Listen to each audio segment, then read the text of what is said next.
US-ഇറാൻ യുദ്ധം ഇന്ത്യയുടെ സാമ്പത്തിക മേഖലയിൽ പ്രഹരമുണ്ടാകുമെന്ന റിപ്പോർട്ടുകളാണ് പുറത്തുവരുന്നത്. പശ്ചിമേഷ്യൻ സംഘർഷവും തുടർന്നുണ്ടായ വിലക്കയറ്റവും ഈ സാമ്പത്തിക വർഷം ഇന്ത്യയുടെ സാമ്പത്തിക വളർച്ചയിൽ ഇടിവുണ്ടാക്കിയേക്കും.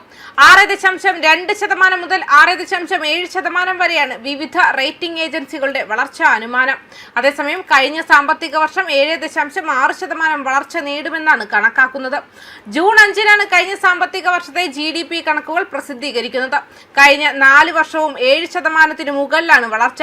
ഈ സാമ്പത്തിക വർഷം ഇന്ത്യ 6.6% വളർച്ച കൈവരിക്കുമെന്നാണ് ലോകബാങ്കിന്റെ അനുമാനം.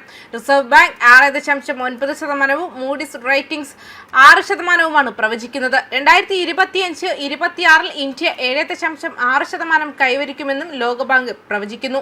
പശ്ചിമേഷ്യൻ സംഘർഷവുമായി ബന്ധപ്പെട്ട അനിശ്ചിതത്വങ്ങൾ ആഗോള സമ്പദ് വ്യവസ്ഥയ്ക്ക് മേൽ നിഴൽ വീഴ്ത്തുമെന്ന് റിസർവ് ബാങ്കിന്റെ ലേഖനവും വ്യക്തമാക്കുന്നു.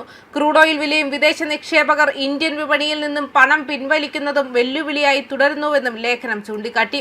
രാജ്യാന്തര സാമ്പത്തിക രംഗം പ്രതിസന്ധിയിൽ തുടരുന്നെങ്കിലും ഇന്ത്യയിലെ ആഭ്യന്തര സാമ്പത്തിക പ്രവർത്തനങ്ങൾ തൃപ്തികരമാണെന്ന സൂചനയാണ് RBI നൽകുന്നത്.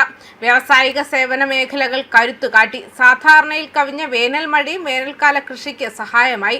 അതേസമയം പശ്ചിമേഷ്യൻ സംഘർഷം ആഗോള വ്യാപാരത്തിലും വിതരണ ശൃംഖലകളിലും പ്രതിസന്ധി ഉണ്ടാക്കുന്നത് തുടരുകയാണ്.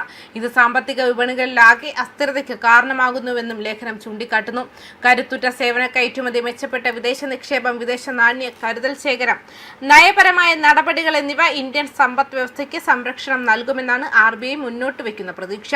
2 മാസത്തിലേറെയായി ക്രൂഡ് ഓയിൽ വില ബാരലിന് $100 കൂടുതലായി തുടരുന്നുണ്ട്. ഇത് ഇന്ത്യയുടെ കറന്റ് അക്കൗണ്ട് കമ്മി, പണപ്പെരുപ്പം, GDP വളർച്ച എന്നിവയിൽ പ്രതികൂല സ്വാധീനം ചെലുത്തുമെന്ന ആശങ്കകൾക്ക് ആക്കം കൂട്ടുന്നു. ഊർജ്ജവില ഉയർന്ന നിലയിൽ തുടരുന്നിടത്തോളം വിപണി വികാരം ദുർബലമായി തുടരും.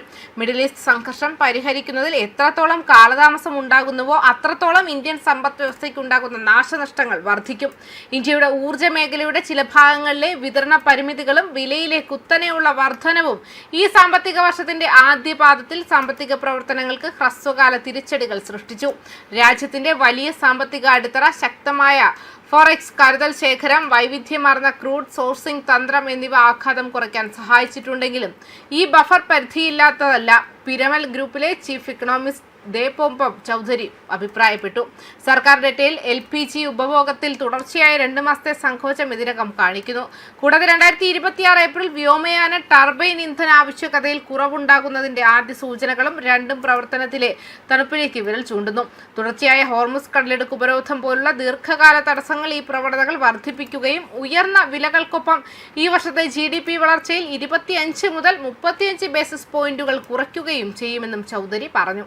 എന്നിരുന്നാലും സംഘർഷം സമയബന്ധിതമായി പരിഹരിക്കുന്നതും ഈ പാദത്തിന്റെ മധ്യത്തോടെ ഗൾഫ് ഷിപ്പിംഗ് റൂട്ടുകൾ വീണ്ടും തുറക്കുന്നതും ക്രൂഡ് ഓയിൽ വിലയിൽ വേഗത്തിൽ തിരുത്തൽ വരുത്തുമെന്നും ഇന്ത്യയുടെ സാമ്പത്തിക വേഗതയിലെ വിശാലമായ മാന്ദ്യത്തെക്കുറിച്ചുള്ള ആശങ്കകൾ ഇല്ലാതാക്കാൻ സഹായിക്കുമെന്നും ചൗധരി വിശ്വസിക്കുന്നു. മിഡിൽ ഈസ്റ്റിലെ സ്ഥിതി മെച്ചപ്പെടുത്തുന്നതുവരെ അസംസ്കൃത എണ്ണവില അങ്ങേയറ്റം അസ്ഥിരവും പ്രവചനാതീതവുമായി തുടരും.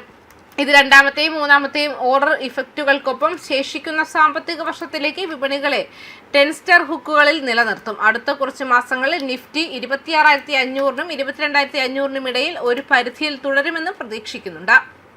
ന്യൂസ് ഡെസ്ക് കർമ്മ ന്യൂസ്.